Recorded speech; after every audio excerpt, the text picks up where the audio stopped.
And now, our feature presentation. To infinity and beyond! My name's Bond. James Bond. That'll do, Piggy. Bad boys, what you gonna do? Show you with the box. What was in the box? Damn! Ew! Get off of me! Ugh, an F. A lot of people go to college for 7 years. I know. They're called doctors. Houston, we have a problem. The future is history. I thought about doing the other one, which was the future. The future is in his hands, even if he has none, which is confusing because does he have no hands or no future? Or no future. And it was no future, but that was the original one before they changed it to the future is history. So welcome in everybody to 52/1995, your live movie conversation podcast where we dive deep into the movies of 1995. I'm your host, Cody, and I'm thrilled to be joined this week by my co-host, Ryan. Welcome, Hello, Ryan. For those tuning in for the very first time, we're so glad that you're here every week. 52 to be exact. We explore a different film from 1995. They could be weird. They could be good. They could be weird and good. They could be in the middle. I like your hand motions for everything that I'm talking about. But we'll talk about them, 52 of them, and then we'll discuss them in detail. We'll chat about thoughts and experiences with those, and then see what we've been watching. We do these on a theme basis. So my theme this month is Crime Doesn't Pay, where each of our movies are crime based, kind of. This one I was less so, except for the fact that he was a prisoner. And then also the other crime is, should these movies have been nominated for a Best Picture Oscar? Who knows? Who knows? Only we can find out. Oh, that's right. So that's the other crime. I don't know as much on this one. I am eager to talk about this though. So let's talk about it. We're talking about 12 Monkeys, by the way. I know I didn't mention that. I probably should have mentioned that earlier. Ryan, had you seen 12 Monkeys before? I'd seen 12 Monkeys exactly twice before. Once I have a memory of this movie because, so we'll get into it a little bit, maybe a little bit later, but Brad Pitt was not A-lister when he signed on to this movie, but he was by the time it came out, which is a big part of its success. I think, he signed on for a lower amount of money, and then by the time this movie was released, Seven was released, Legends of the Fall was released, something else that was huge for him. I know, Thelma and Louise, maybe? Thelma and Louise is a little bit earlier, but there's like a third movie in like 94, 95, I think that. California. Oh, Interview with the Vampire. Interview with the Vampires. That was it, yeah. So those three things kind of made him an A-lister in 1 year. And so then a lot of people, I think, were like, I got to see the new Brad Pitt movie, and went to see 12 Monkeys. I only say that because my first interaction with 12 Monkeys is that we had VHSs in my house as a kid. My parents didn't watch anything too R-rated. They definitely didn't want us watching anything too R-rated. But I, at one point, as a child, was like looking in cupboards in my living room where there was like stacks of old photo albums or whatever, and there were two VHSs hidden from us from the regular stack. I don't remember what one of them was, but I found two secret VHS tapes that our parents like put in there away from our stack, away from our cabinet where the movies were, probably because they didn't want us to see it. And one of them was 12 Monkeys. And I was like, I got to see this movie right away. That's awesome. So I snuck out of my room in the middle of the night to watch 12 Monkeys at 10 years old. I'll probably be 11, 12 or something like that. I think that's almost a good time to watch it. Yeah. Yeah, I liked it. Then I rewatched it in college and was like, this movie is dope. And then I rewatched it this weekend and feel lots of things. Yeah, so I have never seen this movie before. I've heard about this movie. I always knew it as the Brad Pitt movie where he has that crazy eye in it. But no, I guess I've never seen this movie. I saw Seven before I saw this movie. Saw Seven at a much younger age too than I saw this movie. And yeah, this one just slipped by me, which is strange because it is directed by Terry Gilliam, and I've realized that I am not very good at watching Terry Gilliam films because he's I'm only a fan of Terry Gilliam. He's a fascinating director. Super interesting guy. He's made 13 movies. Originally very famous because he was a part of Monty Python. Yeah. He was a writer in Monty Python. He was in a few skits with Monty Python, but mostly like he was like the drawings guy. He did all the animations, all the crazy animations, which there's a ton of, and they were genius for sure. Yeah. And so that is how I kind of got started with Terry Gilliam in the first place, is because, and honestly, Terry Gilliam might be the reason why, and Monty Python might be the reason why I love movies today, because Monty Python and the Holy Grail was like one of the first movies that I sought out and found, like went to links to watch because I had heard people talk about it. And then from that point on, I was like, oh, I want to do this for a living. I want to. He directed this. He had never directed anything, and he directed Holy Grail. Yeah. Didn't do all the other Monty Python movies. His early filmography is a lot of Python adjacent stuff that if you're a fan of his style or you're a fan of that comedy, like they never hold up as well as Monty Python, but Baron Munchausen is great. Time Bandits, right? Time Bandits. I loved Time Bandits. And that's another one that I watched when I was really young, but didn't know that it was a Terry Gilliam movie. I didn't realize it was a Monty Python movie. I think I went over to a friend's house and we watched Time Bandits one night. Yeah, I think Jabberwocky. I'm not sure about Yellowbeard, but Jabberwocky is one of his first like 4 movies were like kind of Monty Python-esque or the actual Holy Grail. Yeah. And when he's like away from the Monty Python guys, he adds a lot of comedy, but it's not as much satire. Well, I mean maybe satirical, but it's not as wry and sarcastic as Monty, or absurd as Monty Python. It is more he's such a visual director. He makes visually beautiful films, but beautiful in a way that they're kind of disturbing and off-putting and dystopian. So even when he's setting things in like the past or fantasy worlds like Baron Munchausen, there's something like both really imaginative and beautiful about his movies, and then dingy and gross and kind of goofy. And he even makes, like, we'll talk about it, but even in 12 Monkeys, where part of this is taking place in a present world, it still feels like dingy and gross and like fantastical in a way too. Like this movie takes place in Baltimore and Philadelphia. And like neither one of those, like that is not what I imagined either one of those places looking like, even though that was them. And I don't know. Yeah, it's very gray, very dirty. It's very like a 1980s New York cinema. Like there's trash everywhere. There's like chain link fences and graffiti. He does a lot of that. And I guess the 2 things about Terry Gilliam. I don't want to talk too much about him, but one, you have to mention Brazil, which is probably his masterpiece. Brazil is a like dystopian satire, Kafka-esque, like Orwellian future that has a ton of comedy, a ton of visual crazy things going on in it, but also is like very weird and arty and just kind of implies its message about the humanity and our personal freedoms moving into like future centuries. And Brazil, if you've never seen Brazil, but if you look up like best American movies, Brazil will be on the list somewhere. And it really is his magnum opus. The other thing about Terry Gilliam, which is fascinating, is that his movies are cursed, and that he's tried to make more movies than he's actually made, and usually not his fault. Sometimes going over budget, like hurt him with studios and stuff. Something always happens. Main characters, like main actors, will just get like their back broken, or like horrible weather will ruin a production. Famously, The Man of La Mancha, which he eventually released a few years back, he was literally trying to film that movie over like 30 years. And every time he got the like cast back together, the set, the money to go, something horrible happened. So he's kind of cursed in films.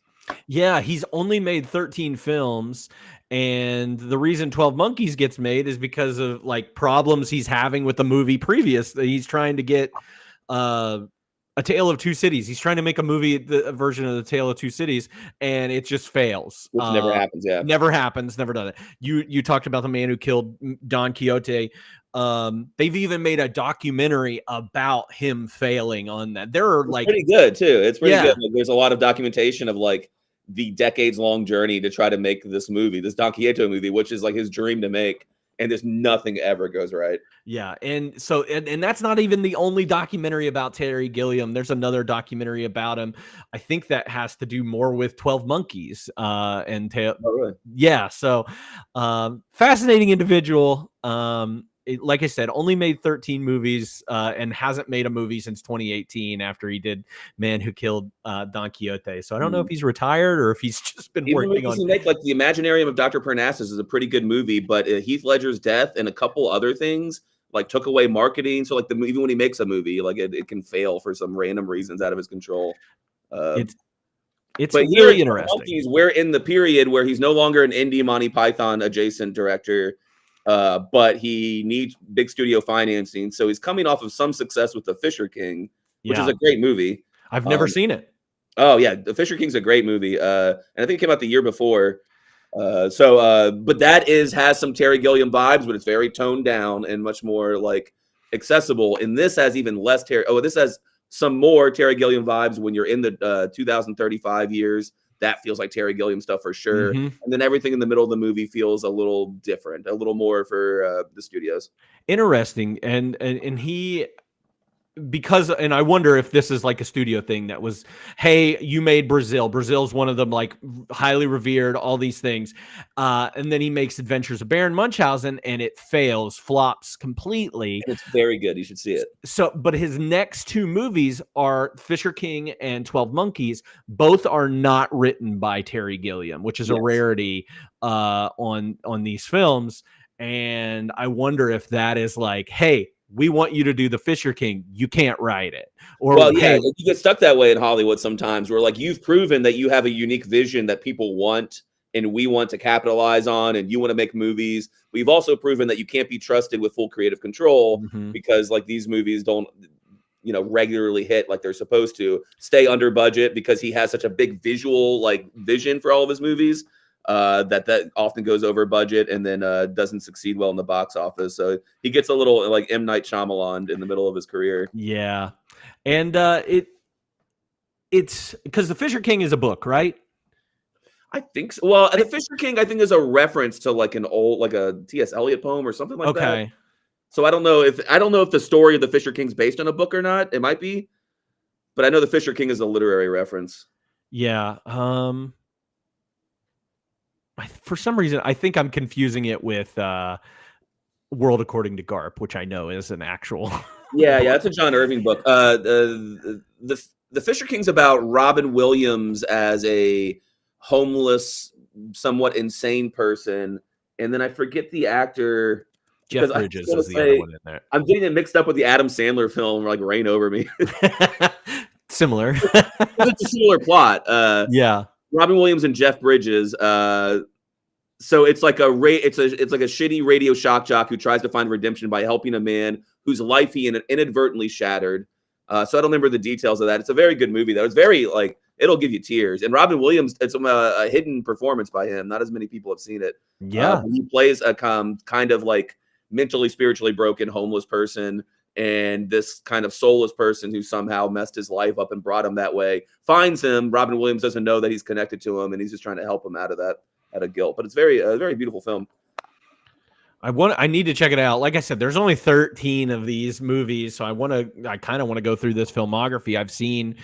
I've never seen Brazil. I've seen Time Bandits, 12 Monkeys, Fear and Loathing, and Imaginarium of Dr. Parnassus. And we haven't seen Fear and Loathing yet, which was probably his biggest, like, I said Brazil is probably his masterpiece, but Fear and Loathing is probably his biggest success. I don't know how it did in the box office, but as far as like cultural memory, Yeah, it's I know a lot of. I mean, every college boy had a Fight Club and Fear and Loathing posters. Yeah. Like that was their thing. So yeah, commercially, I think that you're right. After 12 Monkeys is pretty successful. Weirdly, it's successful for what it is, and I think it's the Brad Pitt of it all. That really lifts this movie up. Certainly isn't the Bruce Willis of it all. Yeah. I don't know what let's talk about it a little bit more. So we're talking about 12 Monkeys, and this movie was released on December 29th, 1995, so a late one. Obviously, there was some love for it early if they were releasing it in December so that it's like hot Oscar item. It was written by David and Janet Peoples, and it is based on another movie, a short film, which I had seen prior to this movie, called La Jetée by Chris Marker.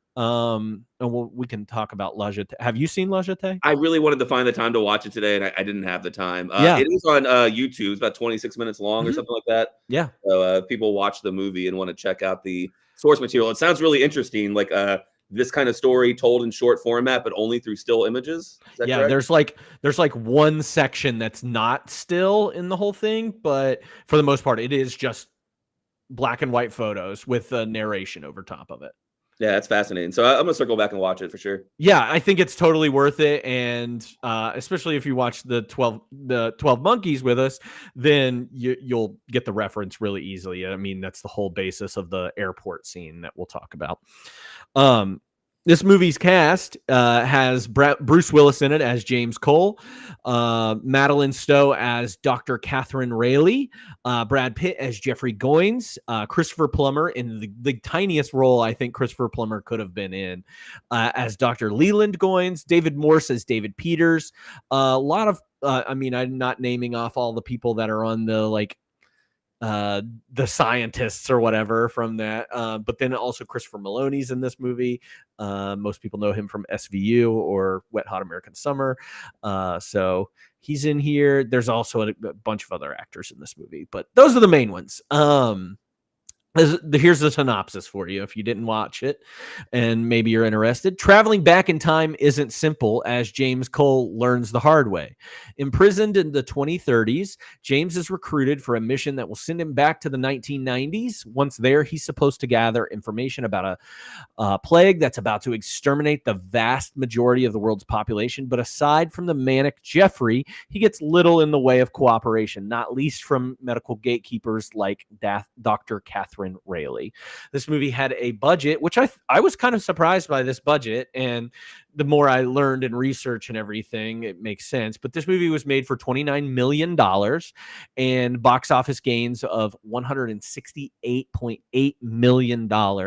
This is the number 13 movie worldwide this year. And like I said, I think this is such a strange movie to be that highly ranked on that list. Yeah, it's crazy that it was actually a hit. And again, like I can't say that it's like all due to the Brad Pitt factor, especially if they put good marketing behind it. But I don't know why my mom would have bought this movie, except for the fact that she saw Brad Pitt's butt in Legends of the Fall. Yeah, and was hoping to see it again. You do. Yeah. You get to see. Arguably, I'll go ahead and say it. Hot take. I think Bruce Willis has a better can than Brad Pitt. You get more Bruce Willis butt in this than you get Brad Pitt, and it's a nice butt. It is a nice, but maybe it's the scrubbing of it all that you see kind of a little. Of it all. He does get his butt scrubbed twice. He gets his butt in like the first 15 minutes. That man loves to be wet in a shower. He does the same thing in Pulp Fiction as well. But yeah, like there's just something like there's a bounce to it that I think he has that Brad Pitt doesn't have. So, right. But yeah, it's honestly, it has to be the Brad Pitt of it. This is late enough to where 7 has come out. We had Legends of the Fall the previous year, and I think released in December as well. Mm-hmm. And Interview with a Vampire again too. Like so much time for Brad Pitt to have that like glow up moment. Right, but he signed the contract for this and was like filming it alongside all those movies. So like he didn't get paid. Like obviously he's not the main star or whatever. This is more like before those 3 movies. What he was it Natural Born Killers or the other one? True Romance. True Romance and Thelma and Louise. Like he had these good side moments, but wasn't a leading star yet.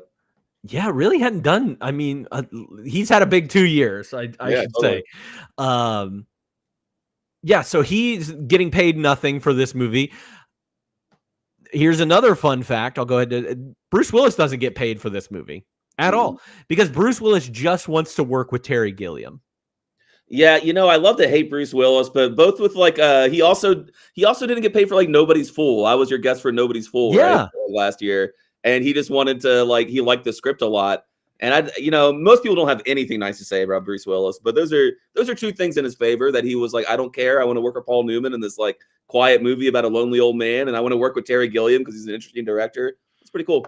Yeah, I wonder too if, he wants to work with good directors. He wants to work with people that he trusts and will get it like good performances and everything. Is that more of like a slap in Kevin Smith's face again, where he finally worked his way down to Cop Out? Yeah, he's working with these really shitty directors.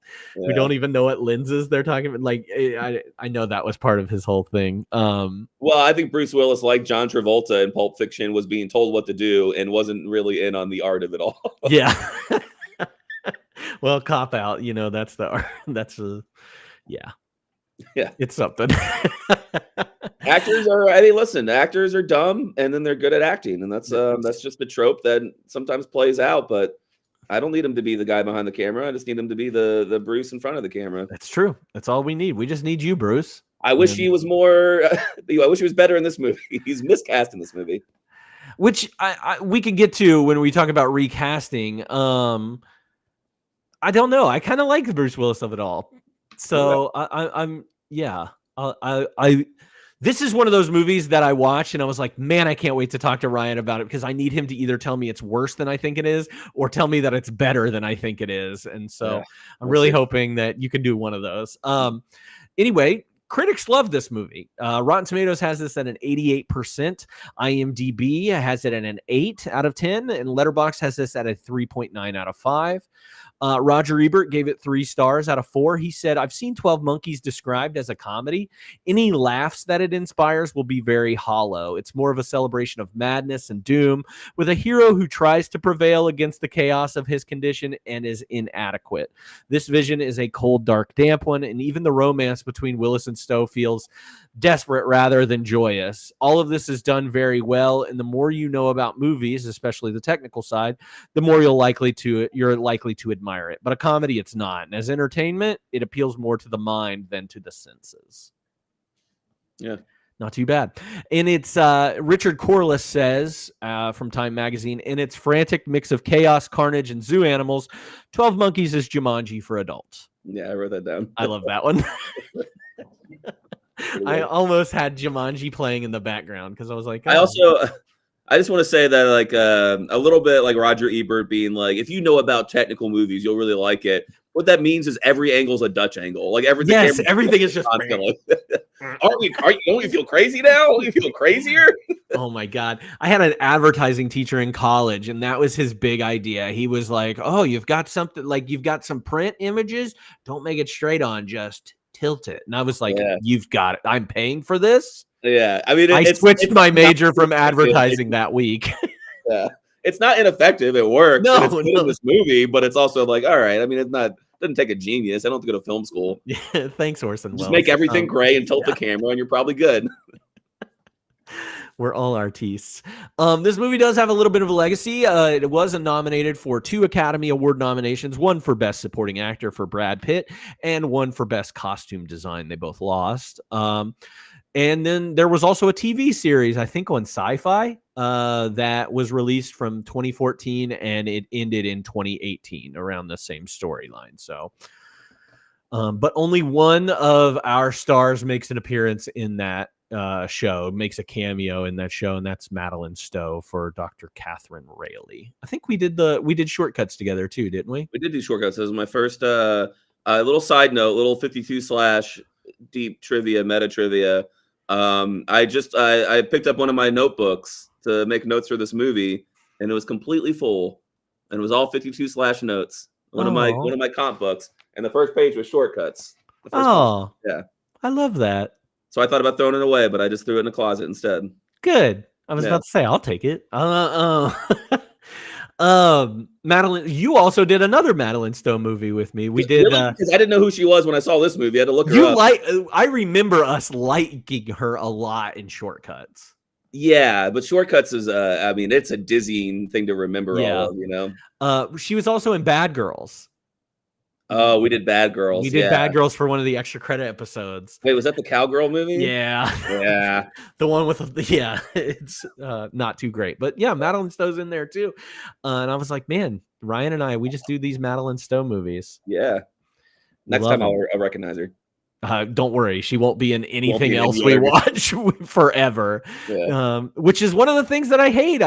Madeline Stowe, I like her, and I wish she was in more things. And there's just not- and she's not bad in this. She has to be like the straight man the whole time, but I don't know. She's the most grounded thing in a bunch of chaos, so it's kind of hard for her performance to stand out when you're just too busy dealing with everything else that's going on. Yeah, I think that she does get a little bit of fun towards the end of this movie, where she's not playing the straight man and is almost an insane person in herself. Yeah, and I kind of like when the performance goes that way with her. But no, I wish she was in more things. She hasn't been in anything except for she's done a few television shows as of late, but really hasn't been in anything in the last few years. So maybe she's got a family. I don't know. Yeah, so the TV series, I don't really know much about it. Don't know anybody that's watched it. And I never watched it because I never watched this movie and knew what it was about. But I remember the series coming out and being like, oh, 12 Monkeys, that could be cool. And then I never watched it. yeah, and it's probably amazing. If it was on Sci-Fi for at least 4 seasons, it's probably decent. I know they've done some really good stuff over there, so I'd be interested to watch it. You want to talk about it a little bit more? You want to talk about this movie? Nitty gritty. Let's get into it. All right. So best scenes that you could pick out from this movie. I struggled. I really did. There's a lot of cross-cutting in this movie. And the movie's about time travel where he's going back and forth between the future and 1996, then at times in 1990 and a little bit in 1917. So I guess like the prelude to the movie is just all of 2035 in the beginning, dystopian. They're in like battery cages for humans. You don't really know why he's there. Yeah. You kind of maybe get like his like charges a little bit, but you don't know how real they are or what the details are about it. And a big scary like robot Hook comes and is picking up volunteers, and they pick him up. And he weird like sci-fi level of judges is telling him he gets to go outside. There seems to be nobody above ground. Everybody's living underground in 2035. You get a crawl at the beginning, so that's important. Like the crawl supposedly is his quote of him, but it just says like a paranoid schizophrenic person. That in 1997 a virus kills 5 billion people and makes the surface unlivable, and everybody else lives underground. So then Bruce Willis goes above ground because he's forced to, and he might get a pardon. I don't know where he gets to go. You don't ever get to see what's outside of the prison in 2035. But he goes above ground in a suit and tries to collect bugs and animals for some reason to test, I guess. And then there's a suitcase that makes him travel back in time. And he is at I will say, I lived in Philadelphia for a year, and there's not a lot of Philly landmarks in it, except for the City Hall in the center of Philadelphia is all over this movie. It's like a lot in this movie. Is that where the lion comes from? Yeah. Yeah. So that first building that's all, decroded at the beginning is City Hall. And then later in 1996, you'll see it as it was at the time. Mm-hmm. Yeah. One thing I'll say about like these 2035 scenes, it's impressive to me that it feels so much bigger, and like if this is an actual world of it all underground, and it's very minimal. Like, so I do think that's a Gilliam like plus in his, because he can make a $29 million movie, which is relatively cheap, especially for a sci-fi movie. There's a lot of practical effects, weird machinery that's like unsettling, kind of makes sense, but doesn't feel like good design. It's just like unsettling in the way that like these people have all gone insane in the way that they live now. So, and he was very into like Brazil has a ton of like mechanical, like bibs and bobs that are constantly blowing steam and doing like very Metropolis, very Fritz Lang about everything. So you're stuck in this dank, dark place where machines seem to be more important and have more agency than the actual humans do. I'll say the most Gilliam shot, my favorite shot in the movie, is just him walking in the underground with a long shot. And then there's just like dripping water and smoke, and he's like under the building about to come out, like, you know, about to come out on the surface. And it feels more like a shot from Brazil than anything else in the movie does. Yeah. Everything else kind of felt like, and there, like you said, a lot of the Dutch angles, the wide lens thing that kind of makes it feel disorienting. It feels a lot like the guy who directed City of Lost Children.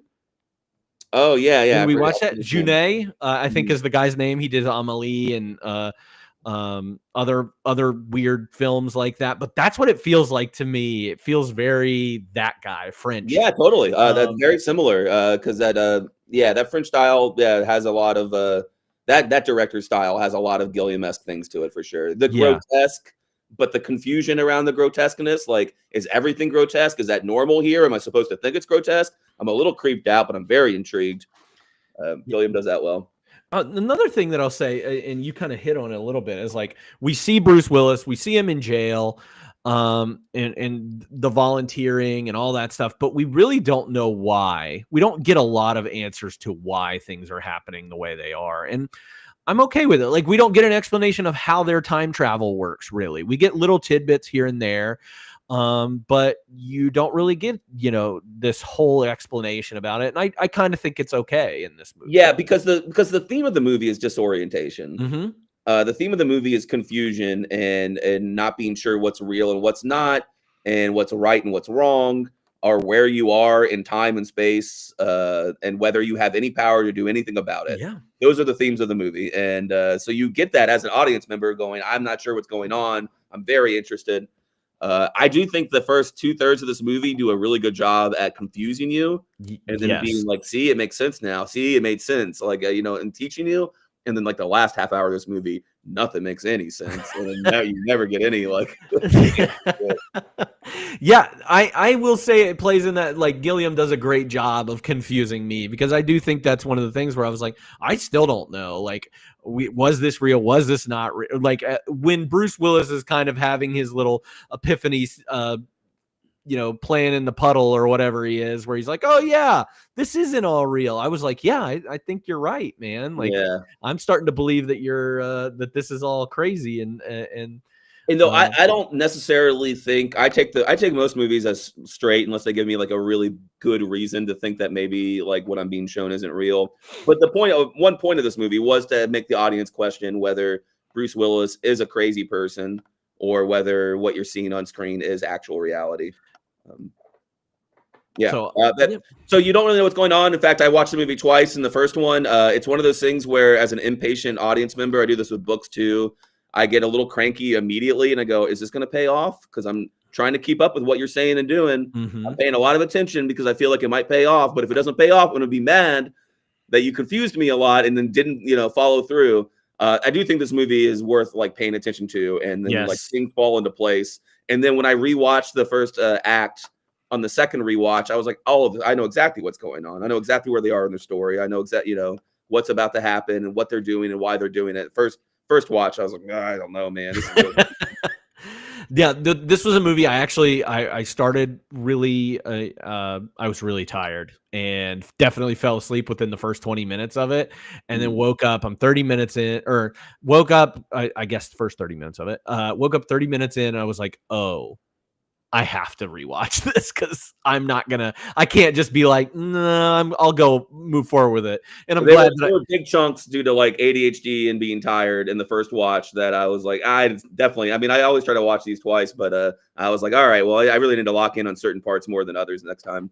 Yeah, I was just going to say this was Yeah, I was going to say this is absolutely a movie that I had to put my phone down. Even like sometimes when I'm watching these, I'm like doing research in the middle of it, and I'm like looking up stuff and everything. I just put my phone down to the side, and I was like, I can't because I will not understand. And it's interesting enough. It's not you're not distracted because it's not interesting, but you are disoriented, which is the point. Again, the point of it all. So 1935 or 2035, whenever we're in there, next scene, mental hospital, 1990. Mental hospital, 1990, and it becomes pretty quickly understood that he's Terminatoring. He's going back in time to try to stop the virus from happening that created this post-apocalyptic world.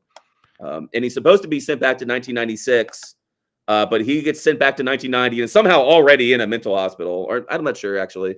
Yeah, he gets picked up by the cops because he's naked and belligerent, and so they quickly transport him from jail to the mental hospital, and that's where Dr. Rayleigh picks him up and is like, "Oh, I'm fascinated with this." And I wonder if she was writing a book before this, and she was like, "This guy's my guy. This is why I'm so interested in this." Yeah, guy. it's hard to tell. She, well, I'll say real quick too. One of the things that is either could be considered a failure or is deliberately genius is like you just see him mess with a sci-fi suitcase, but you don't see him disappear. You don't see him show up in the past like Terminator does in a cloud of smoke, right? So you just cut to 1990, and you don't see him show up and then go up to somebody and be like, "Tell me where the 12 monkeys are. I got to save the world." But presumably that's what happens. The next thing you just see him open the suitcase, and the next thing is 1990, and poets talking about gigabytes and how they're going to confuse us all or something. And then you just see Bruce Willis has already been beat up and put in a weird duct tape suit and put in jail in the insane asylum. You don't get anything in between. Just open up the suitcase and then he's in 1990 and in an asylum already. Well, and that's another thing. We've got that suitcase part, and maybe this is a part of the disorienting of the thing. We see another part later in the movie where he's traveling, they're sending him back in time, and this time he's in some case and is naked, and you see him being transported into something. Torpedo him, you mean, right? Yeah.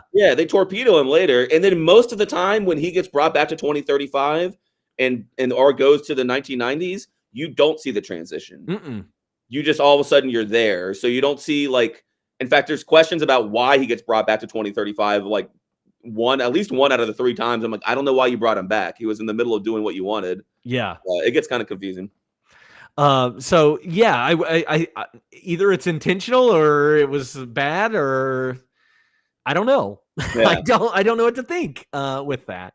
But when he's in the mental hospital, this is where we probably get our quote from the beginning of the movie.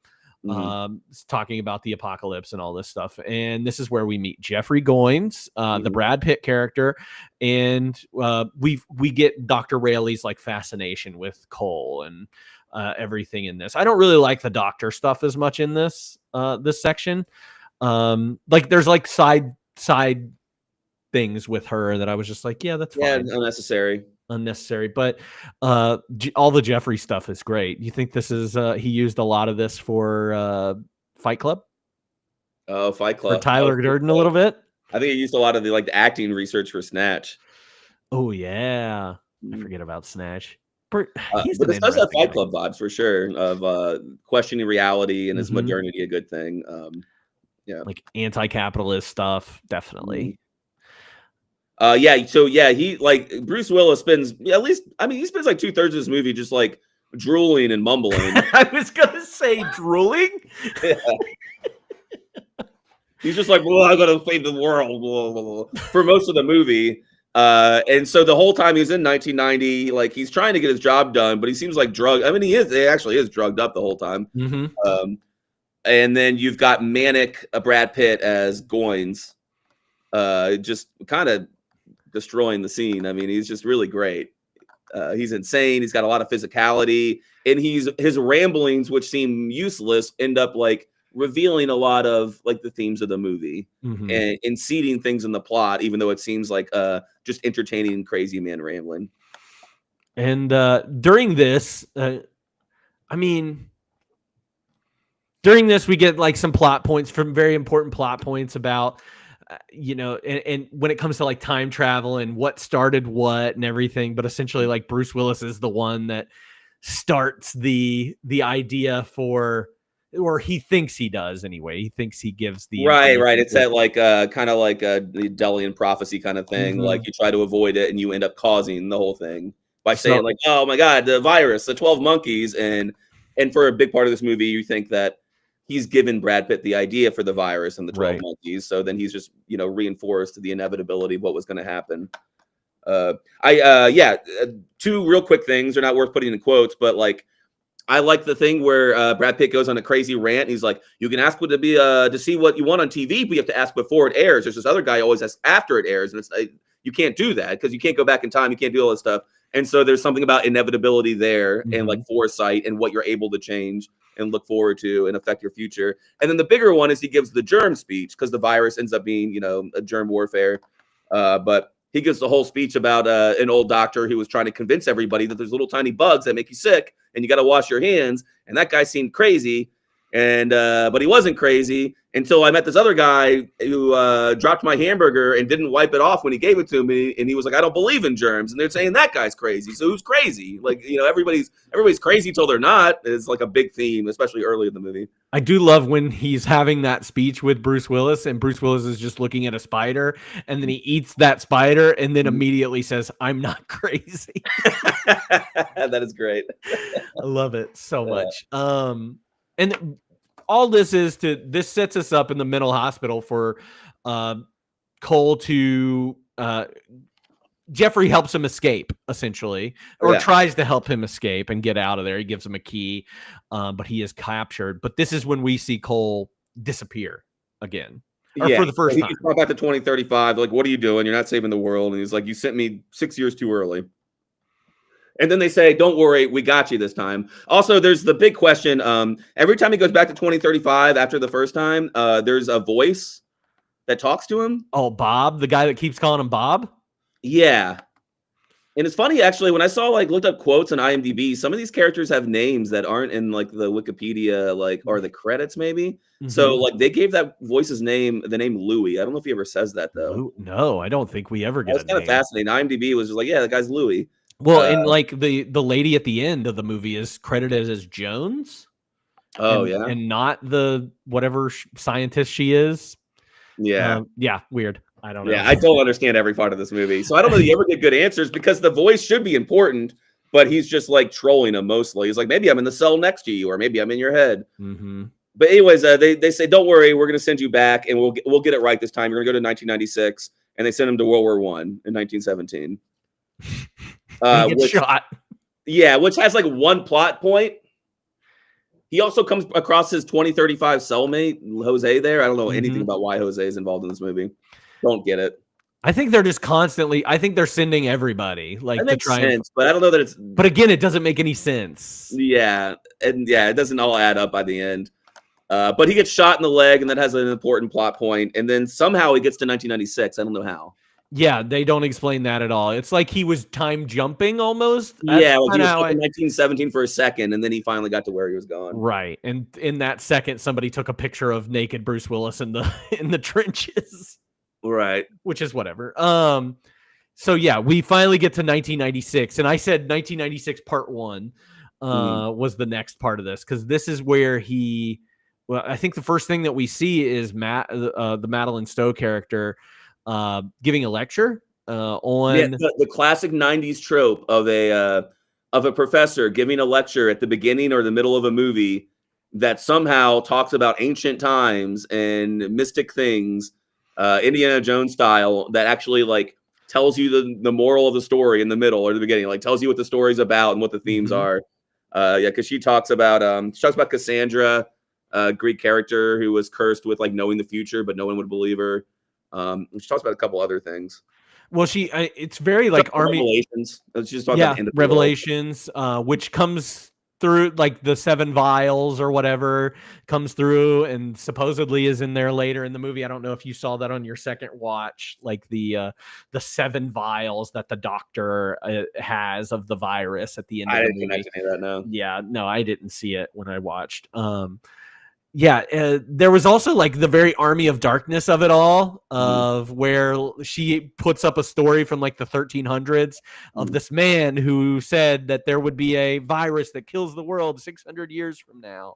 Yeah. And I was like, oh yeah, that's kind of Army of Darkness, where they predicted Ash would go back and save Well, the it's world. just talking about a soldier in World War One who says that. Oh yeah, that's which true. I think we think is Jose and not Bruce Willis. Right. Yeah. But anyways, so Bruce Willis finds her, and presumably she spent the 6 years like developing these kinds of theories because of Bruce Willis's impact briefly in 1990, and kidnaps her. And then that's the whole middle of the movie. I mean, we could talk a lot about individual things that happen there. I will point out at this point that like a thing that I really hate in movies is when I, as a character, believe the main character, but I have to watch them convince everybody around them for like 45 minutes. Yeah. Like nobody will believe them. So it's just like this weird frustration that makes the audience care because you're like, he's telling the truth, believe him. But it's really boring to like watch the whole middle of the movie, especially after all this time travel and futuristic stuff and like insane asylum, and Brad Pitt's not around for another 40 minutes. So we don't get to have his fun. And it's just Bruce Willis and her on a road trip and him being like, I'm not crazy. I really am from the future. And she's like, I think you're crazy. And I think you're kidnapping me. And that takes a while to like move on from that. Well, and also we had to have that like kind of, she doesn't believe him. And like you said, I don't like that either, that you have to, our main character has to spend time convincing people. But the thing that like convinces her that he might not be crazy and he's a decent person is that they have to get attacked. And he ends up killing those two guys. Yeah. Who attacked, and she's like, well, he's not that bad. And so like that's her her slowly coming around to this guy, maybe not believing him right then and there, but being like realizing that she's not in danger, that he right. what he believes what he's saying, and he's not liable to like switch to a different delusion and murder her. Right. And I will say there's not a lot of violence in this film, but when it happens, Bruce Willis just Forrest Gumps people. He just like, oh my god, just crushes skulls. I think there's like 3 people he attacks in this movie, and every time I'm like, holy shit, he is just wailing on them. And I'm like, that guy's skull is gone. There's no way.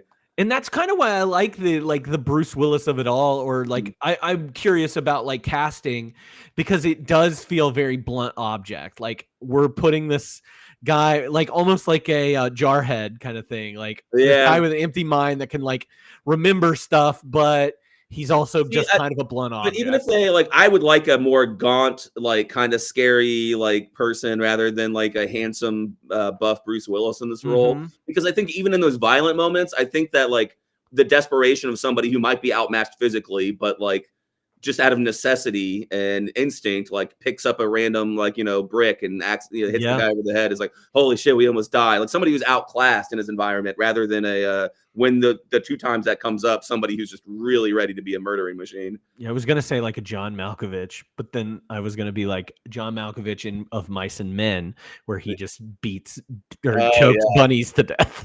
Yeah, I think in my recast, I think I didn't like cast like less muscular people and a lot of like gangly people. I think would work, because that kind of leads to this like disheveled, crazy-eyed kind of person, Yeah, a little malnourished. I think would make sense. I think on my first casting, I went I think on both of my castings, I went with more like Bruce Willis-y type guys. Interesting, yeah. And the more interesting characters I went with for Goins, obviously, because it's the fun. And that makes sense too, that he would be like a Rasputin kind of character. Yeah. You get some important themes, like you get him loving Blueberry Hill, you get him like enjoying the air, like Richie Cunningham. He's just so funny to me. Like now that you're talking about him drooling for 90% of this movie, when he hears music for the first, it is very like, you bring up Forrest Gump, but like, is Bruce Willis being Forrest Gump here? Like that he just doesn't know anything. Like even his writing style, whenever he wrote that, like in 1996. He's an adult though. Yeah, he says I just love the music of the 20th century, but you're from 2035 and you were alive in the 20th century. Wouldn't you just say I love music? Yeah. Like, what are you trying to differentiate it from? Haydn, Bach? Like, He Because just, it's not but like he's from the year 2300 and he's like the 21st century, the 22nd century, 23rd century. That's crap music. 20th century is where it's at. He's like, no, this is the music you grew up with. You just love music, bro. Yeah, I do think that with his performance, it is a kind of like uneven performance where he is playing somebody that is both mentally ill and then somebody who is also mentally handicapped, like has, you know. Here's where I think it could have fixed a little bit. A little more time in the beginning, in the future, to show him mentally broken by his dystopian prison environment. And a little broken by that would have gone a long way. But the first thing you see is like they're like, hey, they picked your name for the volunteers, and he's like, puh, yeah, whatever. Like he's very like he's really, like on put together in 2035. So it makes it weirder that he's not crazy. He's drugged up in 1990. He's not crazy when he says all the things he's saying because it's real. And then sometimes he is just a little crazy. You're like, okay, you're kind of I don't know. It's uneven, like you said. Well, and I guess a little bit of his mental capabilities are stunted because the world ends basically when he's a child. Yeah, like when he's 8 or 10 or something. Yeah, we don't get any of that in 2035, or we don't get anything to let us know what like education and all that. Because he's like, I can read. He tells the Madeline character a couple times, like, yeah, I can read things, duh. But earlier in the movie, we get him like writing a note in crayon to that girl. And it's basically like an "I love you" note. Education, right? Like he can read and write and count, but he's just been living in dystopia since he was like 10. There's a part when in Pulp Fiction where he is with his girlfriend, the short French-haired girl, and he calls her a mongoloid. Yeah, right? I remember that. And then he starts acting like Bruce Willis does in this movie. It's one of 2 laughs. I laughed out loud twice in this movie, and one was when he talked about Goins. He's like, that guy's a fruitcake. Durr. Why? Yeah. Yeah, he's insane. And it's a very uneven performance for me. But we get the Goins party in this section of it too. Yeah. Where he actually confronts. They finally track down Goins, and they think he's a big part of it. I don't know how they put that together, but that's okay. There's a lot of weird plot connections that just kind of come and go. But they find out that Goins was a kind of anarchist organizer, but all of his friends say that he sold out and went back to his doctor dad because they were animal rights people. And his dad tested on animals, and he like caused a bunch of problems for him. But then he sold out, went back to his doctor dad, said everything's fine publicly, and like patched it up. And I'm going to be in charge of the animals of the lab, and I'm going to be part of the problem now, I guess. And so he goes to this. They end up at this like very nice house where his dad's throwing a party for other rich animal abusers, I guess. And and Brad Pitt's there, kind of cleaned up, trying to not be insane. And it's not possible. Interesting. I love the middle finger. Anytime, that's is probably my laugh out loud moment. Yeah. Anytime that he flips off somebody in this movie is the funniest thing in the entire movie. And he does that some more. And he's definitely not mentally well still. And neither of them are, because like Bruce Willis sneaks in, says he knows Brad Pitt. Brad Pitt comes and says, I don't know what it is, and then Bruce Willis makes him understand who he is. He goes, cool, let's hang out. Let's be homies. And then they walk around for a little bit, and then something happens, and then they're not homies anymore. And he mentioned the 12 Monkeys, and then is that when it is that he just kind of flips on them? No, 12 Monkeys is when he recognizes who he is and chills with them for a second. Maybe when he talks about, like, I'm the reason that around, like, your ideas for killing the world or whatever. Something happens really fast, and then Bruce Willis feels the need to jump off of a balcony and then over 5 tables instead of like straight out the door. And so I don't know what the point of going there was. I don't know what the point of that scene is, except nice to see Brad Pitt again because I was bored for a while. Well, I think also, once he lets Rayleigh out of the trunk, and she's like, hey, this isn't real. This is where we get that. Like, yeah, that would be nice if this wasn't real, because I'm just breathing fresh air and all this stuff. I don't care if they catch me. Like, I'll turn myself. And then we get him disappearing again. They do that. Yeah, absolutely. And then he disappears again. They do a weird thing in the middle there too, where he starts to look like he's about to strangle her in the woods. Oh yeah, the And misdirect. then you cut to him going to the rich person party and leaving his gun on the ground behind a car for no reason and no explanation. Later on, she's like, where's your gun? He's like, I lost it. He was like, I was crouching behind a car. I put the gun down. And then when I left, I didn't pick the gun back up. Like, it seems to be what happened. But then there's like a quick news story that's like, hey, we think the lady who was kidnapped by that crazy guy was found dead in the woods. So you spend about 40 seconds thinking maybe Bruce Willis killed her. And like literally less than a minute later, he opens the trunk and had just put her in there so he could take care of business. So I don't know what the whole point of like making us think that for less than a minute that he might have murdered her was. Yeah. I like her reaction though to getting out of there. She just starts yelling and screaming as one would do, because he's trying to calm her down and be like, yeah, this isn't real and everything's fine. And she's like, yeah, it's all going to be okay. We're going to turn ourselves in. Let me honk the horn. And then he disappears. So he goes back to 2035 and is fully convinced, like, oh yeah, you guys aren't real. And they're like, yeah, we are real, and we're gonna send you back again. And he has to convince them to send them back, which I don't know why they pulled him out to begin with. He gets a pardon during this part too. Yeah. Because he's given them enough information because of the Brad Pitt of it all. They received a message. Yeah, they tracked him down. They've got more intel now. Okay, I think you're right. That's what happens. It's just like so much like gewgaws and like woo, like things going on in the middle. It's like hard to keep track of even what's happening. Yeah, they talk about a phone message that he had left them, which because I watched with subtitles on, it kind of spoiled it a little bit. You know that it's the Dr. Rayleigh character who's saying those words. If you paid it's established earlier in the film that they have the technology like call this thing and leave a voicemail, and that'll be you can communicate with us in the future that way. It doesn't work in 1990, but then they play a message back like, thank you for telling us all this, and they play the message for him that he left or they got from them or something, and it's kind of garbled. You don't really hear what's going on. He was confused.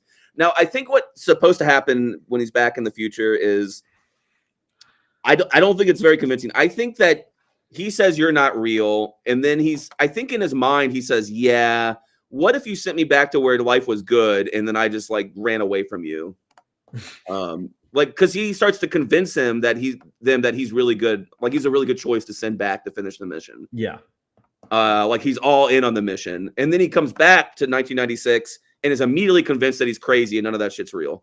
Right. And finds her, spends time, I guess, we don't know how long he's been in 1996 or where he got transported to, but he ends up finding her again, like right outside the 12 Monkeys headquarters. So yeah, and it's like, that's again, that 12 Monkeys, like it's like the corner of the city hall. Like it's in the background the whole time. Yeah. So it's like the place he's been before. I don't know. I guess he's trying to find her. That's not even that clear. It seems like he's just shambling across the street, and she happens to be like spray painting the wall, trying to find him. Oh yeah, because that's where she puts the message that they find later. Yeah. So that is the evidence. He is now convinced that he's from the future, and he's convinced himself that he's crazy. Yes. And she's become convinced because the World War I bullet that she dug out of his leg. Mm-hmm. The kid in the well, there's a news story about a kid in the well, and he mentions that, oh, it was so scary. I remember this, but don't worry, they're in the barn. And then it turns out the kid's just hiding in the barn, not in the well. And then she looks at the World War I picture and sees like, oh, okay, I think all of this is real now. So, but now she has to convince him that he's from the future. Right. And then she calls the number and leaves the message for the future and like laughs it off. She's like, you're right. You're crazy. And we're both crazy. Oh, yeah. It was a carpet cleaning service. Yeah. And then he recites the thing back to her. And then she's convinced again, oh, he's telling the truth. And that this and now he's convinced too again, I think. Yeah. Yeah. And so then they go to a hotel. They go to a hotel, and then because the owner of the hotel thinks she's a prostitute, This movie is so confusing because the hotel thinks that she's a sex worker, the hotel worker, and that like there's a pimp who owns this turf. A psychotic pimp breaks into the hotel, not from the future, not from the 12 Monkeys, not from the people who end up really being the bad guys. No, just a local pimp who's a psychopath, and he is there to kick some ass. And then we think that Bruce Willis is going to kill this pimp again, but no, he just shoves him into a bathtub and then takes out his own teeth. And then rips out his own teeth in 10 seconds. She's like, what are you doing? He's like, don't worry about it, and closes the door. And then you see the guy going, what are you doing? What are you doing to me? And then like the door opens and he's like, that guy's back where I left him. Here are 3 of my teeth. They'll never find us now. This movie is bizarre when It's bizarre. It's out there. When you're trying to describe things that are happening. It is so crazy. And it's like nothing. It feels like nothing adds up to anything for a long time. And then in 30 seconds, you're like, wait, I just missed 10 important things. Yeah. And during all this, after they escape that hotel, they decide to go to the movie theater where they're like getting wigs and getting like bandaged up and like putting on disguises. And this is like the noir part of it, the Hitchcock part of it. Yes, it turns into like a Vertigo spoof. Yes. You see a bunch of Vertigo footage on the on the screen, and then you see some Birds footage, even though that wasn't on the marquee. It wasn't on the marquee. That pissed me off. But then right after I noticed it's on the marquee, they're in the lobby, and there's like the Alfred Hitchcock's A Birds poster behind them, and I was like, all right, well maybe they only list like 3 of the Hitchcock movies they're going to show, and they showed 4. Here's the other thing is that they then decide to run away together to the Florida Keys. So they don't ever say out loud, now that we've saved the world, let's get the fuck out of here. Yeah. Or they don't think they've saved the world and they don't care anymore and they're just getting the fuck out of there. I really don't know. But they never discuss it. They just go all of a sudden, like they're cut to like buying clothes and that look like Hawaii. They buy Hawaiian shirts and say they're going to Florida. And then they put on disguises and then get through the airport while they're hanging out in the Hitchcock theater. To me, it sounds like they know that it's inevitable that the world is going to end, and the safest place is the Florida Keys, because they do know the locations of where everything starts. Yes. I don't know why they all of a sudden think it's inevitable. Yeah, I don't know either, but that's how I interpreted it. And then as they're going to the airport, they find out that the army of the 12 Monkeys is not anything serious at all. And that turns out the 12 Monkeys they've been chasing the whole time is Brad Pitt, and it is his thing. But those are just animal liberation people who let all the animals out of the zoo and then locked his dad up in the zoo. Yeah, and so that's it. Minor, I mean, it's much more minor than like killing 5 billion people. With yes. Yeah. And so they're just going to the airport and they're going to go to the Keys in their blonde wigs and mustache and then we find out the next scene that I had written down is just the airport part of it. It's the airport part of it. So 2 things real quick. One, yes. Well, the important thing is that, at the beginning, the first thing you see is a weird, confusing airport scene where somebody gets shot and the little kid's watching. And then there's like little glimpses of that throughout the movie. And these and Bruce Willis keeps referring to these as his recurring dream. He keeps having this recurring dream.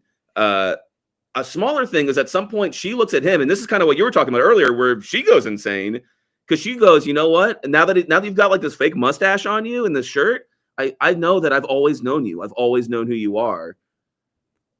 Like she's had recurring dreams, but that's never explained. As we were talking, I was like, yeah, I'm going to talk about this point with him. It's like, does she, I guess, know him because she went through it doesn't make any sense with time travel and everything. I was trying to make it make sense because she locks eyes with the kid version of Bruce Willis at the end of this. But again, she wouldn't have known Bruce Willis at all prior to this. Yeah. There's there's something cool that could be there, but like 95% of it is missing. Yeah. There really is. You'd have to write an explanation. You can't find one in the movie, I don't think. I thought she was going to be like his mom or something. Well, also they're like in love all of a sudden, and it doesn't feel real. It definitely felt so weird and fake. It felt so weird that they're like lovers now. I mean, that they're like going to spend the rest of their lives together, or the rest of the Earth's existence together, like trying to be happy with each other as like a couple. When none of that's been like hinted. There's no chemistry. There's no moments. Even like him saving her is not like filmed or spoken about, or the music doesn't express like, oh, my hero kind of stuff. Or, Yeah. yeah. It's just like, I mean, oh I my get that God, you she's his killed a only friend, person. but he's insane. And again, I do not think very smart at all. So No. this doctor ends up falling in love with this guy, and it's all just for the vertigo of it all. Oh, I love think. earlier she's talking to the cop, and she's like, you got to understand, he's a good guy, and he's not dangerous, and he's got like this mission. And then the cop's like, have you ever heard about how when people get kidnapped, they start to sympathize with their kidnappers? And she goes, yeah, I have. It's like a really natural reaction that happens in those situations. It's like, okay, do you think that's what you're doing, lady? She just goes, yeah, I've heard of that. What do you mean? What's that all about? I also love that the detective calls her back later and then tries to like hit on her and go on a date with her. Oh, I think I even missed all that. Yeah, it's one line because he gets like 4 lines in the whole movie. But yeah, he's like, I was just wondering what you were doing later. She's like, don't worry about it. Yeah, so during this part at the airport, we find out that the assistant to Captain Von Trapp, The evil detective from House. David Morse, who's been a bad guy and a lot of things. He's got that And bad he's guy. also had a face. lot of bad wigs in his career. I feel like I've seen him in multiple movies with like crazy wigs, and he's wearing one right now in this movie. I think he's a good, I think Kevin Spacey is the one that like took every job from that guy. Because they have the same like face. I like him a lot. Every time I do see him, too. I like him. So, but I guess he's just always been like a supporting role. Never really had a big hit. He had a lot to do in House, which is why I wouldn't recognize him. But he after watching Seven last week, I was like, oh yeah, he could have definitely been John Doe in that movie. He's kind of got that soft voice, and he's tall. He like tall and broad. I mean, he's got this like deep voice. He can be very menacing, but quietly. He also could play a lot of like military dudes, I feel like. Yeah, I forget what other movies he's in. I think he's like a good guy in The Green Mile, but I'm pretty sure he's like a bad guy in The Rock. Oh, he's like a guard, right? Yeah. Yeah, he's like the nice guard. Yeah, and I feel like The Green Mile is the only movie where he plays a good guy. I could be very wrong about that, but he's the bad guy in the other Bruce Willis movie called 16 Blocks. Oh yeah, that's just a straight action movie. But yeah, we find out that he was the one that was going to set this off because he wants the world to end. Brad Pitt's dad's assistant was the one, and you get an early glimpse of him talking to the psychiatrist lady, to the Madeline Stowe, where he's getting her to sign his book. And then he's like talking to her, but she's distracted by signing books. And he's like, I agree. I think the world is going to end, right? Like, it's probably got to happen. Like, with all the, like, the environment and overbreeding. And, like, he's got a little, like, kind of makes sense at first, but there's a little overeager and a little crazy. Mm-hmm. So that kind of sets up motivation for him for 2 hours later when he happens to matter. This movie's crazy. Yeah. And then, Brad Pitt meets up with Jose randomly at the end, and he gives him a Civil War pistol because I guess that's all they got. Gives him a Civil War pistol to fix the problem. He doesn't say what the problem is, but he's like, hey, we got your message and take care of it or I'll kill the girl. Doesn't he say that? Yeah. Yeah, I think so. He says so much without saying much. Like, he talks a lot, but it doesn't help you understand anything that's going on. He shows up and is like, hey, you got your pardon. It made me think that Bruce Willis made another off-screen phone call to them. But maybe he's just talking about the first phone call from her. I think it was just the first phone call from her. But they already like know about that because they sent him in the past after they heard that, I feels like he said another phone call where he was like, I took out my teeth. Everything's gonna be fine. You got to send someone else. Oh, yes, he does. He calls from that payphone, and then a minute later, Jose shows up. Yeah, and he's like, right. I just did that's that. why he says, like, oh, how'd you get here so fast? He's like, don't you understand how time travel works at this point? Like, we've had 40 years to figure out your phone call and figure out where you're gonna be. Yeah, so Jose shows up and then gives him a gun and says, the job's not done. You got to kill him. But we don't know who him is yet. Like, that's the thing. Says, who do you need me to kill? Who do you need me to kill? And Jose is just like, oh, I don't know, man. I was just in World War I. I don't know, man. And so he gets back. Madeline Stowe's character recognizes this guy that was talking to her at the She figures out, that the real villain's there and is about to like let the virus loose. At this point, the virus is already loose, and we watch it happen on screen without much fanfare. Like the moment he opens that stuff up for the TSA is when the virus gets let go. But I don't think it did, because I mean, yes, you are right. 100% right. I just want to clarify you are right in every sense I love of this. to hear it. But I don't think so, because the guy doesn't sniff it. He's like, oh yeah, it smells good too. And the guy's like, I'm good. And you see him like salivating, like almost like, oh my God, sniff it, please sniff it. And I think that's how the virus is. It has to be sniffed. Like it has to stay at the bottom of the test tube unless it's like sniffed out of it. I think that is what we're supposed to get it from that. Well, there's still more stuff to happen just in the last few minutes. But like at the end of this movie, do we know if the virus gets released or if they've changed anything? I don't think they've changed anything. No, I think that we're supposed to infer from the lady on the plane, who is also from the future. She's one of the doctors. She's or the scientist, and she says she's an insurance. So I think we're supposed to imply that she is taking care of this problem, and she's going to kill that guy. Oh, that makes sense. Yeah. Because for a while, I was like, that's the poet lady who was talking about the gigabytes inside all of us at the beginning of the movie. But then I was like, wait, I think that's the lady from the future. But I didn't think about her coming back from the future. I just thought, because they only use prisoners so far. They don't use themselves. So I just thought that was her in the past.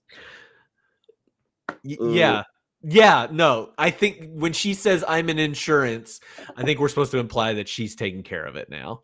Interesting. All right. I like that. That makes, I mean, that's better than what I thought was happening. And the craziest part of all this is Doc Brown runs down the aisle. He says, Marty! No, Bruce Willis ends up dying in front of himself, trying to shoot this guy before he even gets on the plane. Yeah. And that's when Madeline Stowe. So, yeah, he runs to shoot the guy, and then immediately the cops are like, that guy has a gun, and they shoot him dead. Right? Yes. Yeah.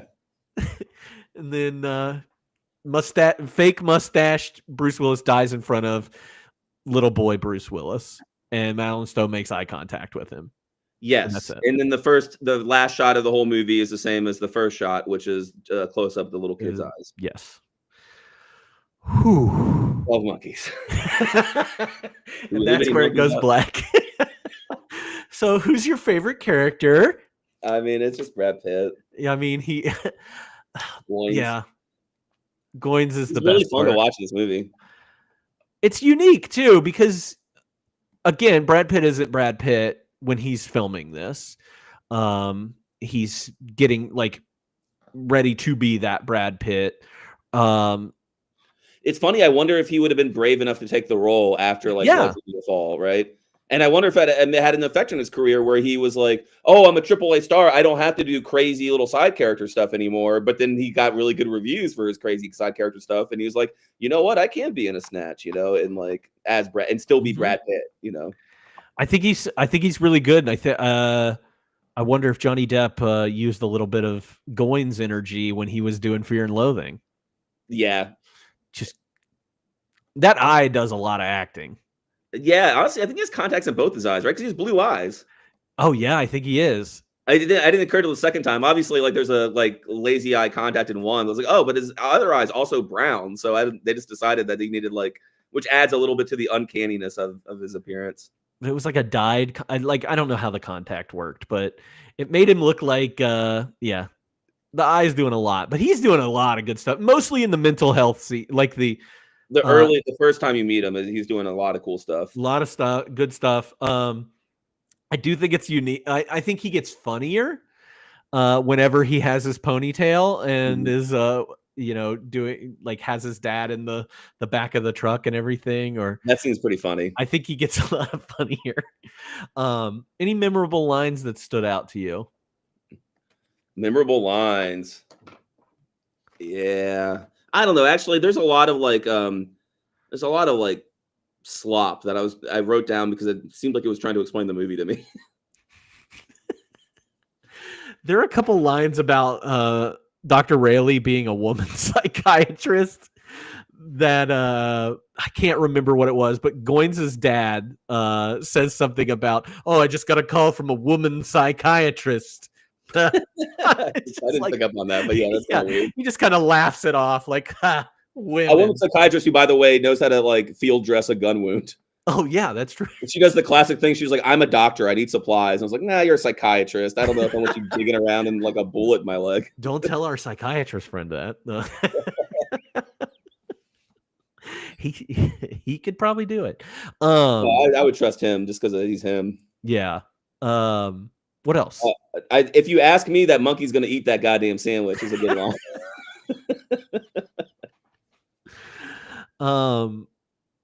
Yeah, I didn't write down any of the funny ones except for the one about the. Well, I did write one of the funny ones. It was when that pimp or whatever is yelling for the cops. He goes, "Hey, is that the cops? I'm an innocent victim in here. I was attacked by a coked up whore and a fucking crazy dentist." Crazy dentist is a funny thing. That's to say, a funny line. Yeah. Hey, is that the cops? Yeah, Brad Pitt threatens his other cohorts that if you forget one single thing, I will have you shaved, sterilized, and destroyed. Which is a weird 3 things to do to somebody. Goins says at one point, "There's no right, there's no wrong, there's only popular opinion." Yeah. I like that. I don't know. I've just got a bunch of like long paragraphs that seem to explain the movie, but I just don't want to read them out loud. That's okay. Anything you At one point, even she says, what we say is the truth is what everybody accepts, right, Owen? I mean, psychiatry, it's the latest religion. We decide what's right and wrong. We decide who's crazy or not. I'm in trouble here. I'm losing my faith. So all of the disorientation about like truth is by perspective. I thought that was a very pro Scientology line. It was kind of anti-science. Well, also, I mean, psychiatry is not respected in the 90s in movies, you know.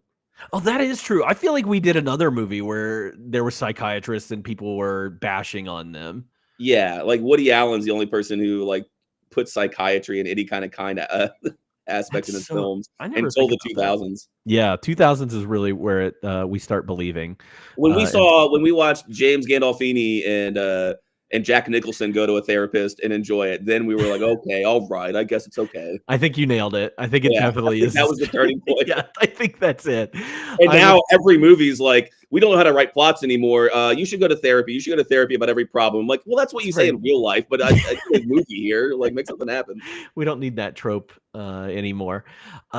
James Cole says, "All I see are dead people" at one point, which is interesting. It's crazy that Terry Gilliam sent himself back in time to make a movie to predict The Sixth Sense. This movie also predicts another movie, and I can't remember. Oh, no, it doesn't predict another movie. It predicts Balloon Boy, Weather Balloon Boy, and how that was a prank the whole time, and that he was actually a prank. I will stand by this. There are multiple YouTube documentaries I will point chat to. Those guys got screwed over. The cops threatened his wife with deportation if he didn't admit that it was a prank. Justice for the what are their names? I forget their names now. Boy family. The Balloon Boy family got fucked. They got fucked, man. I could have swore it was a prank, but now that they told everybody it was a prank to try to get famous, but it wasn't. Look into it. Let's Google a little bit. Let's do a little Googling. Open your mind. After 12 Monkeys, I don't know what to think anymore. Yeah, all I see are dead people. That's it. That's all I have. Anything else you have? Nah, man, I ain't reading all this. Well, biggest laugh, cry, scare, or thrill. I already kind of gave away my one. Well, I have a couple lines under laugh. And they're both from when Brad Pitt's kidnapped his father in the back of the van. The first one, it was like, he's like, "Is that you, son? I recognize your voice." And Brad Pitt goes, "No, you don't." No, you don't. And then a very similar line at the end of that scene. He goes, "Son, I used to think this and this, but now I see you're truly insane." And the camera moves up to Brad Pitt's face, and he stares directly in the camera for what feels like 30 full seconds, and he goes, "No, I'm not." That's it. That's the best. That is the funniest that Brad Pitt is in this movie. And anytime that he flips off people, because it's always Yeah, man. so funny. Those are my laughs. Oh my gosh.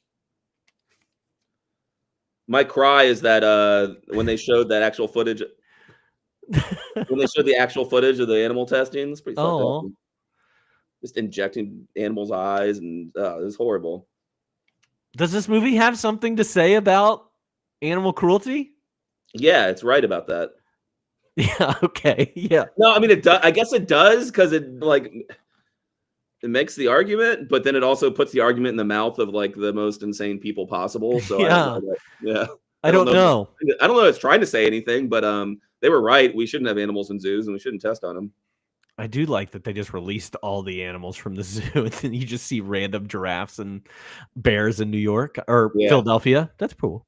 It's very Damon Lindelof, right? Like, because you get to add all this aura to your movie. Like, you have an explanation for it. It doesn't really matter to the movie, but like now there's all this aura when you turn around and there's a lion. There's a lion. Talking about you, Mos. Yeah, I love a cameo. I didn't have any cries. I'm sorry. Yeah. I didn't have any scares. I didn't really have any I guess like the biggest thrill is what you said is like for the 30 seconds that we're led to believe that he strangled her. Mm-hmm. That's I about it. Kind of have like the animals being let go scene. Like the shot of the flamingos was like a really good shot. Mm-hmm. It's like the shot of the giraffes walking across the highway looked like shit, and then the next shot with flamingos flying through the buildings, and it looked really good. Yeah, the giraffes did look like shit. Yeah. Most what the fuck ridiculous moment. I listed them all. The psychiatrist field dressing a gunshot wound. And then heard the Stockholm syndrome. She's like, that's I know what it is. Why do you mention it? Those are pretty good. No, anytime that this guy nuts himself over 1960s music, it's just he's just Blueberry Hill. He's just creaming every time. You remember on Happy Days when Richie Cunningham would sing that song all the time? Blueberry Hill, yeah. Yeah, like a running gag, and that's how I know that song. I only know Blueberry Hill not from Happy Days, but because it was played in our our pep band all the time. That was whatever reason. That's a pep band song is Blueberry Hill. I didn't look it up. Was there also like 20 seconds of a Tom Waits song in the middle of this movie? I'm sure Terry Gilliam loves Tom Waits, and that part. He's in Parnassus, right? Yes, he's in Parnassus. I think he's in Fisher King and a couple other things, but he loves Tom Waits. And I wondered if Tom Waits was not available to be that voice that that guy or the homeless guy or some small that's what I'm saying, the homeless guy or that voice. Yes, sure.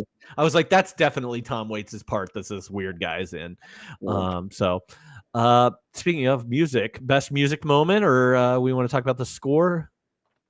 Score's all right. There's like a little tango going on, right? Yeah. It was Paul Buckmaster is the man that did this, and the main theme of this movie it's based on an Argentine tango. Which is also it's been a while since I've seen Brazil, but the main theme of that is like a ballet song that's like very juxtaposed with what you see visually. So I think Gilliam likes to do that too, put like very out of place, out of time, pretty music on top of his like dystopian stuff. And if you guys didn't watch it, it's just like this accordion music in a tango that's going throughout this whole movie that I feel like was advertised to us as this action movie. And when you watch it, it's more of like there's an artistic part. Like I don't know. This is a weird movie. Talking about this movie? You talking about 12 Monkeys? I'm talking about 12 Monkeys. No. So the music does fit. It is interesting. When you think about any of the other movies and scores that are traditionally talked about, like a Williams or a Zimmer score or something. What a Wonderful World is overplayed and lame. Mm-hmm. But that's in the middle of the movie, and it's in That's a second song after Blueberry Hill that he loves. And then it's over the credits. And I don't know how overplayed it was in 95, but it feels very overplayed by now. And then I think, yes, it is. So overplayed. It was overplayed. Didn't it play over Dr. Strangelove? No. I don't think so. It's another song, but maybe. But whenever the bombs are going off, what is that song? Yeah, that's not that, is it? I can't remember. Or maybe I'm thinking of the opening song. Let me see. Anyway, this is also one of the parts of this. The score of this reminds me of those French movies that we talked about earlier, of Junet, the Amélie of it all, and everything. Very French to me, even though it's an Argentine tango. I think it's the accordion. I think that's really what does it for me. So, all right, F, Marry, Kill. This isn't a good one, and I don't expect to get. I don't expect to get good answers from this. From anybody. Right. But I said just Goins, Cole, and Dr. Rayleigh. Because, and I'll fight some Dr. Rayleigh on this. You're going to fight? No, because she goes insane. Yeah. Her character goes from the smartest person in this movie to... There's no way I'm spending the rest of my life sharing a house with Goins or Cole. So you have to marry her. Oh, I have to marry her. Which I get. And then I fuck Goins and kill Cole. I think that's the only answer. Yeah, I think so too, because at least with Goins, as crazy as he is, one, he's hot. But as crazy as he is, he's not drooling all over the place because that's true. And like we said, like there's some, even though it seems like he's been alive since all that happened as a little kid, he feels like stuck as like a 10-year-old. Yes. Yeah. I really think that's what we're supposed to do. So I do agree with you. I think you're right. I just wanted to make sure that everybody knows that Dr. Rayleigh is crazy by the end of this movie and doesn't really. And Stockholm Syndrome truly did win. It's We'll Meet Again in Dr. Strangelove. That's a good one. Good. All right, who delivered the standout performance? I think we're both. Yeah, it's Brad Pitt. I was trying to find something like not to say the same character for a favorite and stand-up performance, but there really isn't anybody else to latch onto. And I think, sadly, we don't get very much Christopher Plummer. I wonder if this is like during a time in Christopher Plummer's career where he doesn't really have much going on. Maybe. Because I can't remember anything, and I don't feel like... Maybe at this point he has just become an acquaintance of Gilliam through... Oh, that's probably true. Everything else he's done, Yeah. Just two guys that live in London, England, that like to hang out. Plummer's Canadian. Is he? Yeah. Oh, well, Terry Gilliam's actually American, and that's true. He was the one American in Monty Python. But it chooses to. I mean, has citizenship in the UK. Makes sense. Right. But, all right. If we were going to do a recast of this movie, either in 1995 or 2025, how would we do it? I have a lot of possibilities, but no slam dunks. The most slam dunk in 95 is probably Nick Cage, right? As Goins or Cole? I think it's Cole. Okay, I like that because I had Woody. He's gonna go too big, and it's gonna make Goins worse. I had Woody Harrelson as Cole. Okay. He definitely plays dumb well. Yeah. And then Val Kilmer was another one that I had for Cole. Like we talked about, that makes sense. I needed Cole to move a little more towards Goins and like his character. I needed him to be a little more manic. Yeah. And wide-eyed, I guess. And so I kind of went with like right after Fisher King, like you haven't seen it, but you could take like a Robin Williams character and put him there with his Jumanji beard. Like, ooh, yeah, this is adult Jumanji, so yeah, right. I think a weird one for Goins, Don Cheadle. Ooh, that's so weird. He's around. He likes to do over the top performances. He's young enough. Mm-hmm. I don't think he really gets like into like the zeitgeist or whatever until Boogie Nights. I don't think we get much out of Cheadle until after that. I know he's acting in 95, but yeah, it's not big yet. Yeah. So one of the people that they had was Johnny Depp. That was the makes sense. original person for Goins, and honestly, it does make a lot of sense. In that, I also said Robert Downey Jr. Yes. Yeah. That's a really good answer. Yeah, I think he'd be great. Would Gary Oldman be a good Cole? Like your kind of Cole? A little better. I did note that like Gilliam initially wanted he had just worked with Jeff Bridges, but he wanted Jeff Bridges. You know what I needed too from Cole is I needed a louder voice and less mumbling. Because it's hard.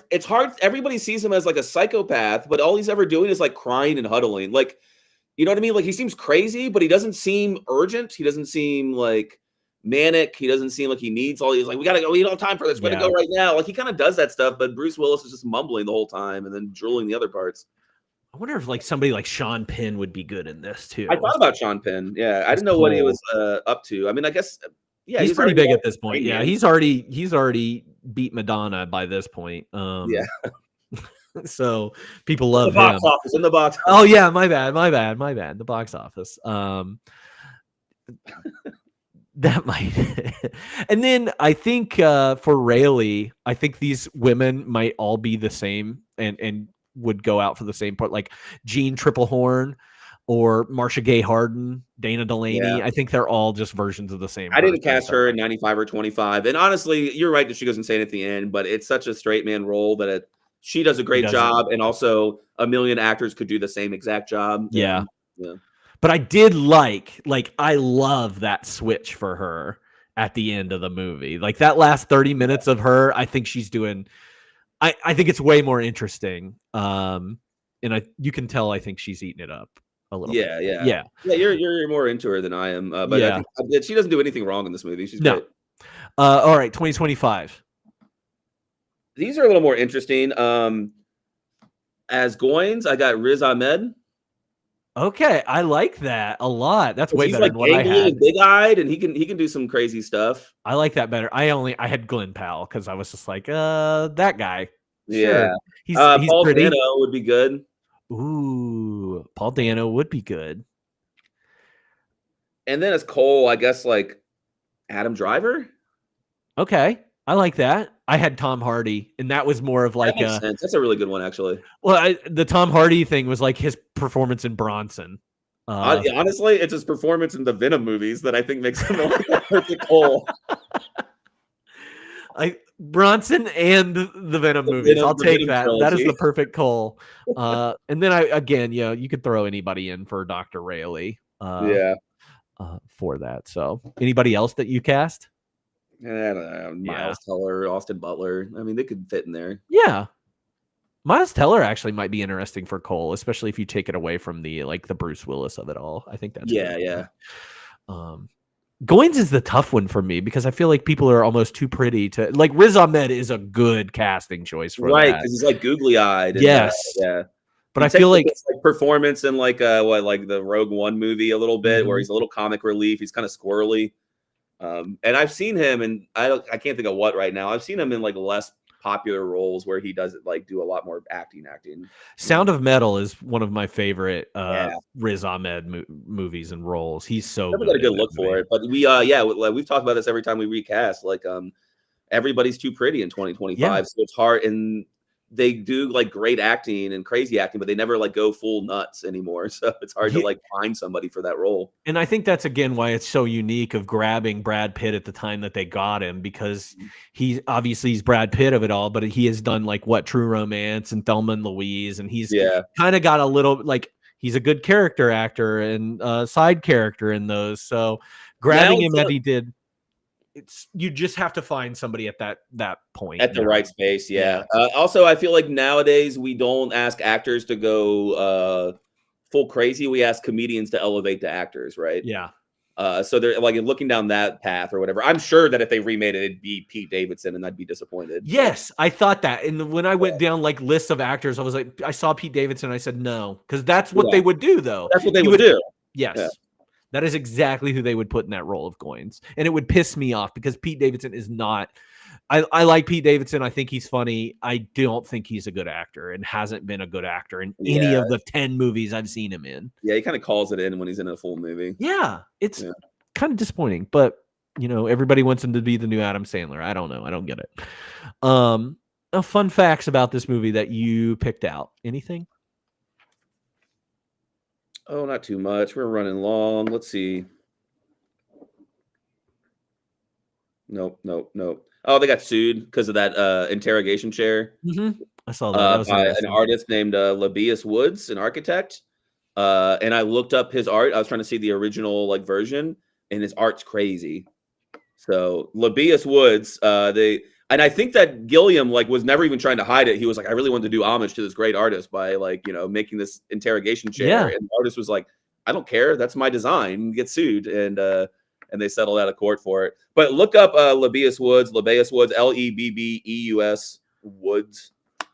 Pretty cool art. Labius Woods. I figured it would be something. There's that cartoon French movie from the 70s or something, and that's what I figured it would look like. Forgotten Planet. Yeah, that movie. Yeah. That's what I kind of assume. Oh yeah, this looks cool. This stuff is cool. It is it's old. For how, I guess they were doing good sci-fi art back in the 60s and 70s because there was cool sci-fi being written, but it looks like for how old it is, it's really stuff that belongs in Denis Villeneuve's Dune movies or something. Yeah. I was gonna say it's more angular Dali. Yeah, right. Yeah. It's very disturbingly dystopian in a cool way. Yeah, I like that. That's cool. That'd be cool to get a print of and you're behind you. I do like this that the test screenings went bad and they were talking about cuts, and then Gilliam and the producer went and followed up with the people in the test screenings and asked them more in-depth questions, and they were like, oh no, the movie disturbed us, but we loved it. And so Gilliam he had final cut and he decided not to change anything because the initial ways that they were judging reactions were more oh, I don't know, that was kind of disturbing, and people were like, maybe this movie needs to be changed. And then he found out by asking further questions that we liked that it was disturbing. We liked that it was unique and interesting and confusing, and decided to keep it as it was. Nice. I did see something about that and we've talked about this a lot lately with how we're ending movies, or hey, we should have ended the movie after Brad Pitt shot John Doe, and that's how it should have ended, with that bleak ending. For this one, Gilliam wanted to end this movie right as soon as Cole dies, with young Cole looking at Dr. Rayleigh and ending right then. But they ended up filming those last two parts because they got such a because they wanted a more positive reaction, which the two scenes were Dr. Peter, the doctor on the plane, saying that she's in insurance, thus completing the mission, and then seeing Cole outside of the airport. For whatever reason that does, but those both got really good responses during the test screenings that they did, so they just kept them both. Yeah, thought that was cool. Interesting. Yeah. What else? Oh, that's it. We're talking about. There's a lot of interesting monkey references thrown throughout, and a lot of pop culture references. Oh, Army of the 12 Monkeys is from one of the later Oz books. Yeah, I saw that. That was cool. We already talked kind of about the Vertigo stuff. They just recreate a scene from Vertigo when she puts on the blonde wig. Yeah. We already talked about that. Brad Pitt isolated himself for 2 weeks in an apartment in Philadelphia, watching documentaries like Tittycut Follies and studying Dennis Hopper's work to get into character. That's funny. I also read that he spent a couple weeks studying mental health institutions, and I'm just going to come out and say it. I do not believe any actor when they say they've done that kind of research for a role, because you did all of that and you came back with this. I don't hate this, but don't tell me that you really got into the soul of crazy people, and this is what you came back with. They're all lying.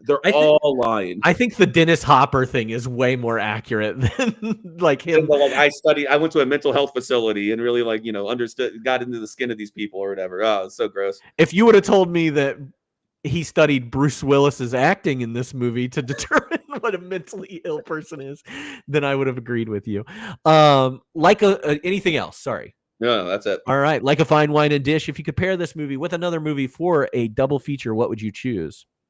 I had a number of pretty good and obvious answers, but one just kind of clicked with me 30 seconds ago. I think AI, artificial intelligence, is a interesting movie about what's real and futurism and humanity in the midst of technology, It's also very confusing plot wise, but very moving visually and tone wise. And I think that's probably better than any of the other stuff I had written down. I had like Soylent Green and Last Man on Earth. Yeah. There's a lot of time travel movies you could put it with. For if you wanted to stick with a Bruce Willis time travel movie, there are two other movies that he was in that concern time travel, and that's Looper and Disney's The Kid. And The Kid. Share this with the kid. Please watch this with the kid. I think that'd be great. Then I put like Delicatessen down. Yeah. Because it's very post-op. You connecting that with that director is pretty smart. I think you're right on with that. Donnie Darko.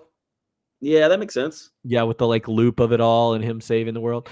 And then I had like these three just for vibes, and that's Children of Men, Blade Runner, and Strange Days. And actually the guy that wrote Blade Runner wrote this. Okay, definitely I had Blade Runner down. That makes sense. Yeah. And then a lot of Terry Gilliam films you could pair it with because you're going to get a lot of tonal similarities. And yeah, I said Strange Days. I think I like Strange Days better than this movie. It's Catherine Bigelow's like neo-noir, futuristic movie. If you haven't seen it, we're going to be watching it later this year. So it was leaving Criterion Channel last month, and I wanted to watch it, and I didn't get to it. Oh, it's a good one. I'll watch it later. Maybe it'll be back. Criterion loves to add stuff and take it away, and all the time. Yeah. Anything else that we might be missing? Nope. Nice. Primer. Somebody said Primer. I saw that on a list. I have never seen Primer, but Primer is amazing, and it is one of the best time travel movies. So if you're watching two time travel movies, might as well watch a good one after this. Yeah. It's just not the best time travel movie, but tonally, I don't think it's very. I think it's very different. But that doesn't have to be tonally the same. This is actually a part of like a trilogy, like a not like story-wise trilogy, but this Brazil, and he had another one called The Zero Theorem that came out in like 2013. That's another. Yeah, I just was looking at that earlier. I don't know anything about it, but that's kind of supposed to be a part of his satirical dystopian trilogy. It'd be interesting to see what he was able to do in like the 2010s with that vibe and those because some of his best work is in that vein. So I want to go back and watch that. Yeah, it's got Christoph Waltz in it, David Thewlis in there. Thewlis. So yeah, and then Melanie Thierry. So it feels very much like these. That's it. Yeah. Let me go back to my little document here. On a scale of 1 to 5, how likely are you to rewatch this movie? 2. Yeah, I gave it a 3, but that's only because I bought it instead of rented it because it was only $1 more. Likely to rewatch it. So more likely to rewatch it that way. If I have the apples, I'll eat the apples. I can buy a bunch of them. Yeah, it was $1 more than renting it, and I was like, sure. Why not? I'll own it. I'll own 12 Monkeys just like your parents did. And hide it in the cupboard. I'll hide it in the cupboard of my streaming. Now, if you rate this movie 1 to 5 stars overall, what do you give it? My first watch, I gave it 3.5. My second watch, I bumped that back down to 3. Okay. I think this movie hits a lot harder in 1995. I think in 2025, we've had a lot of commentary on these types of themes. We've had a lot of time travel things. We've had a lot of dystopian, like, unique visually based things. I think in 1995 Terry Gilliam hits really hard, and I think audiences who probably went to this movie expecting something very different walked out liking it because they got something they didn't get anywhere else in 1995. Whereas now I feel like I can get better versions of this, and like maybe like the 12 Monkeys TV show is probably not more original, but it probably is a better version of everything this is doing, right? At least a less sloppy version. And so I give it a 3 for what it did at the time and for all the good parts about it, but I can't give it any higher because it's kind of fucked up all over the place. Yeah, I think I gave this movie a 3.5. I didn't really know what, like, if I could go above a 3.5 on that. And I if somebody were to convince me it's worse than it is, then I believe that. I went 3.5 like, on vibes, and then on a second rewatch, being a little more frustrated by trying to piece together the puzzle and finding out that there was a lot of sloppiness and not intelligence on the second watch. That lost half a point for me, but I think that's the right range. It doesn't deserve to be lower because it is a unique film. It's not like it's not like there's a million like it. So But going into it, I expected to rate it higher because I remember it being a cult masterpiece. Yeah, I think that I go 3.5, and based on all those other movies and those that I had mentioned, or those other directors that I had mentioned before. One, this is a Gilliam thing. Like, this is very Terry Gilliam, and it's very fantastical, and he uses a lot of the art in his direction to showcase this story. And I think, like Junet, like Catherine Bigelow's Strange Days, and then I think combining all those, it is very unique, and it is something that I wish we got more of nowadays than some of the stuff that we continually get. But so I do like the originality of it all. And go ahead. Sorry. Oh, I was going to say, and I like the fact that they created this story around an already made story, because the whole story of La Jetée is just the airport part. And like, there is like a post-apocalyptic thing to it, but like the 2035 stuff, but like all this 12 Monkeys stuff and the mental institution, all that stuff, being built around a 28-minute short film is, I just think they did a really good job. Right. I think 12 Monkeys, the first half an hour and the last half an hour are pretty awesome. I think the whole middle is a word search without a point, you know. I think it's like that, them trying to pay homage to like a noir, like the Big Sleep or Double Indemnity. And some of my problems with classic noir, I love old noir films, but a lot of times the lack of plotting and just the reliance on mood to fill in any answers to questions that have been raised will get under my skin if it's too much. Early noir, like your Dashiell Hammett stuff, like those things are like very expertly plotted, like the old detective noir or whatever. Yeah. But you get into like even like Hitchcock's 39 Steps early on and other Hitchcock movies, which I learned to love. I'm like, oh, okay, so this is just a bunch of shadows with no answers. Yeah. And once I see that, the movie stops being awesome and starts being, okay, it's pretty cool, I guess. Yeah, I think Vertigo is a great comparison with this, even though Vertigo is one of the movies that oftentimes are considered like the best movie of all time. Vertigo doesn't make complete sense either. It was also brave to put as much Vertigo in this movie as possible, because like an hour and a half into this bleakness and confusingness, and you're just seeing like you're seeing James Stewart and Kim Novak in like the Redwood Forest. I'm like, ooh, I should be watching Vertigo right now. Yeah, right? I love it. Oh, man. Well, we did it. We went through all 12 Monkeys and some Marx Brothers Monkey Business. Monkey Business. Well, Ryan, thank you so much for doing this with me. I really appreciate you.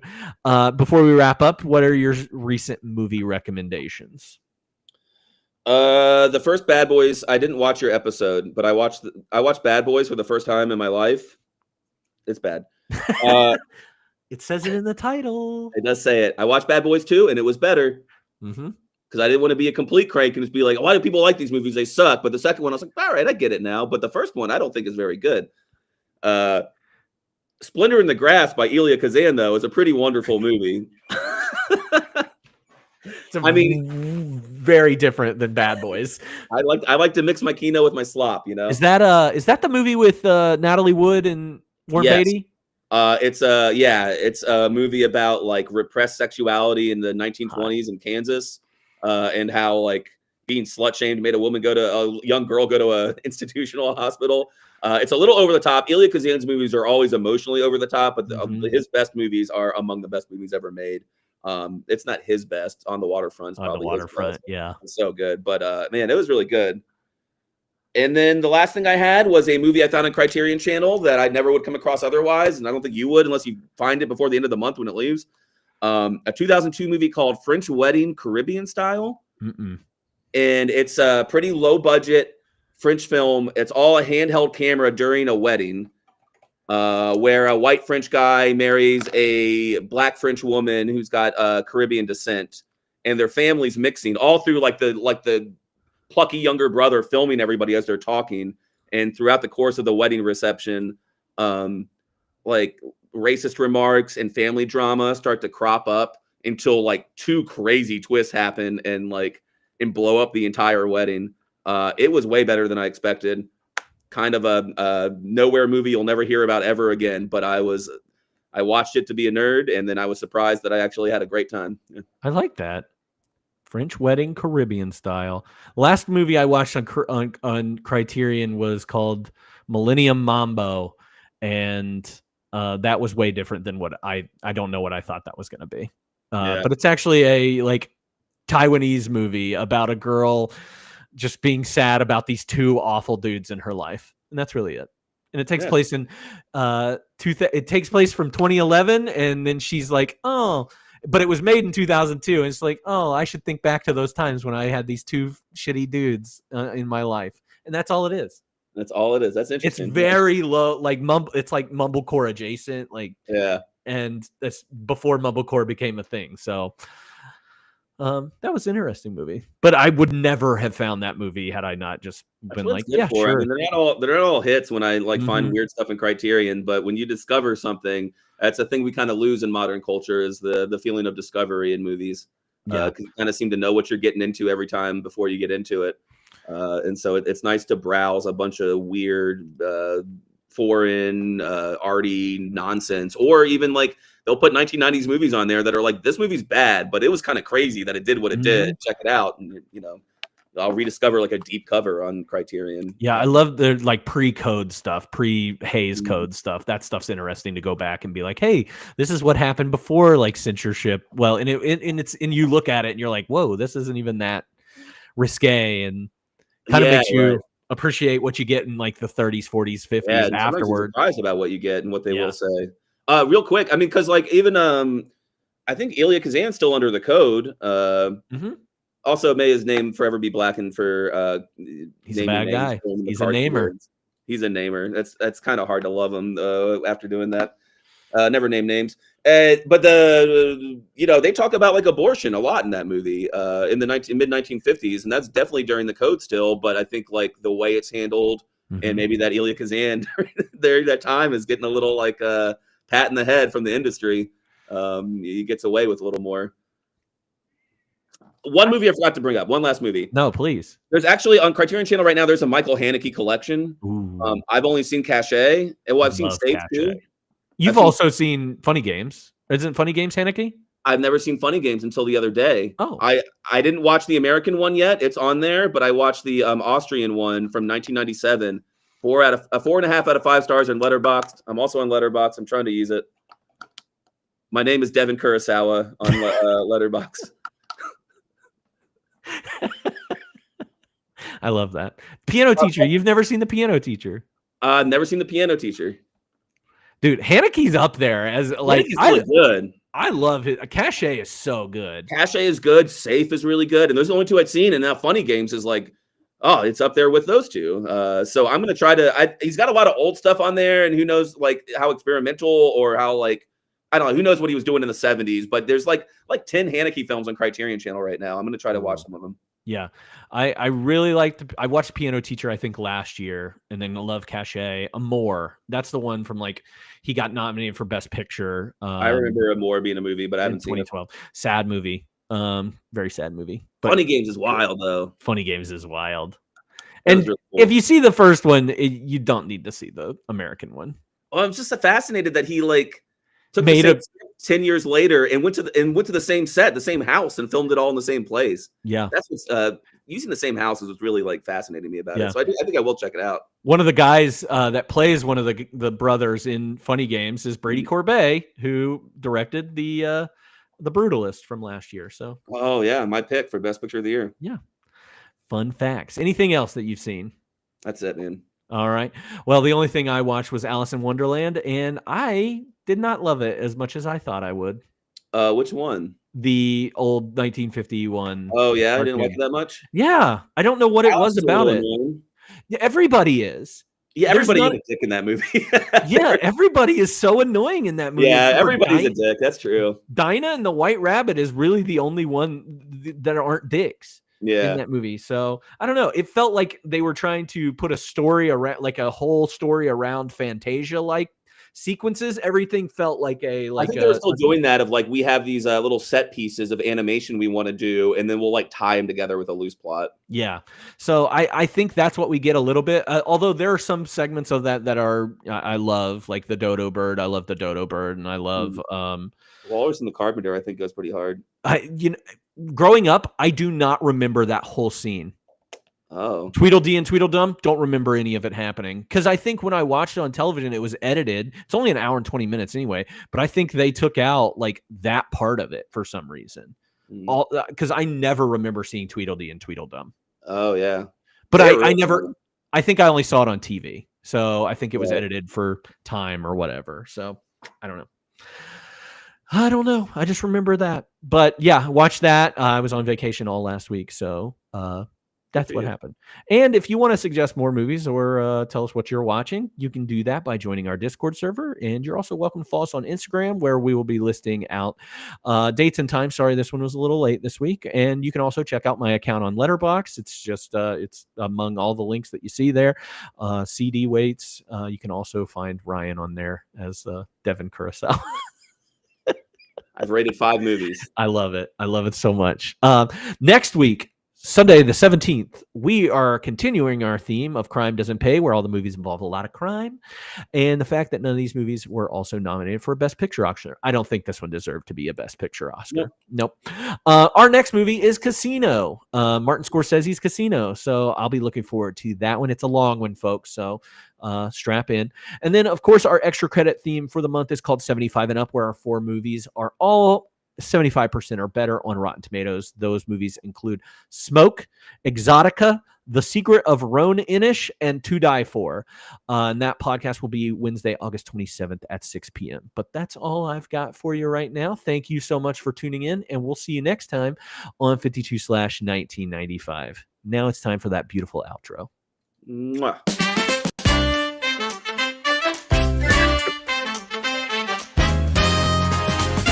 What a year, what a time.